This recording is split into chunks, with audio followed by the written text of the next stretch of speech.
नमस्कार. जय Shrikrishna.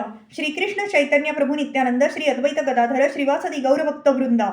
Illuminating text 25, text 26 and text 27 of chapter 2, Daksh curses lordship of fourth canto, the creation of the fourth order of Srimad Bhagavatam.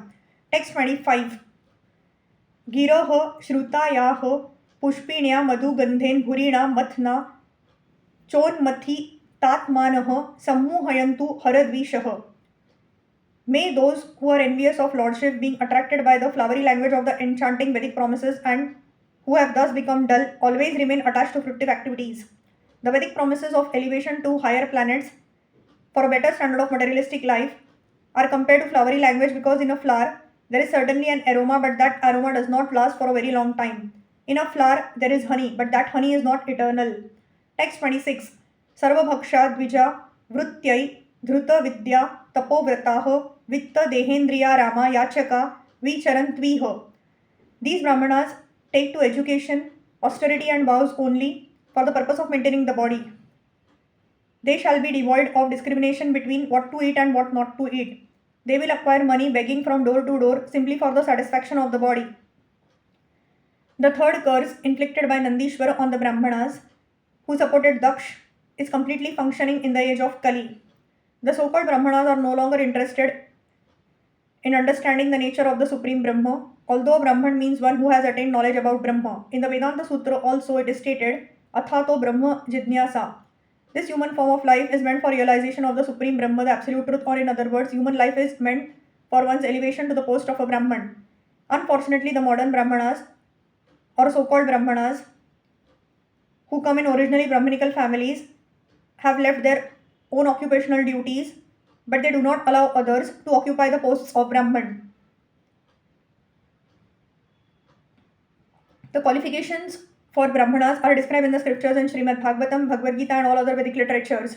Brahman is not a hereditary title or position. If someone from a non-Brahman family, for example, one born in a family of Shudras, tries to become a Brahman by being properly qualified under the instruction of a bona fide spiritual master, these so-called Brahmanas will object.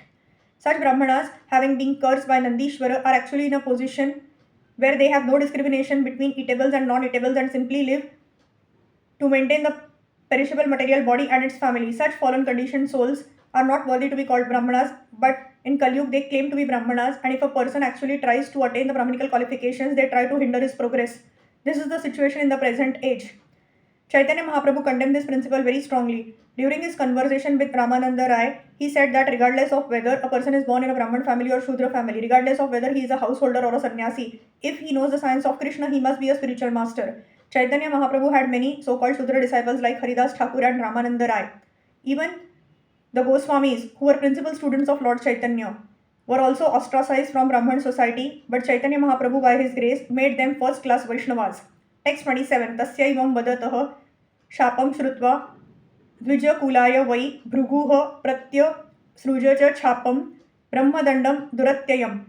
When all the hereditary Brahmanas were thus cursed by Nandishwara, the sage Bhrigu, as a reaction, condemned the followers of Lordship with this very strong Brahminical curse. The word Duratyaya is referred to Brahmadanda or curse by a Brahman is particularly used here.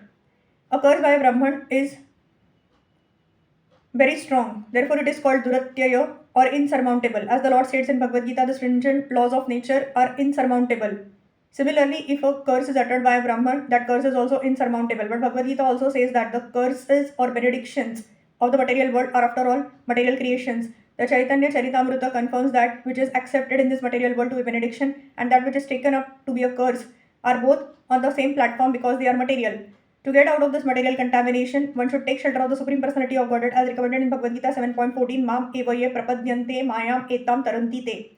The best path is to transcend all material curses and benedictions and take shelter of the Supreme Lord Krishna and remain in a transcendental position. Persons who have taken shelter of Krishna are always peaceful. They are never cursed by anyone, nor do they attempt to curse anyone. That is the transcendental position. Hare Krishna, Krishna Krishna, Hare Hare, Hare Ram, Ram Ram, Hare Hare.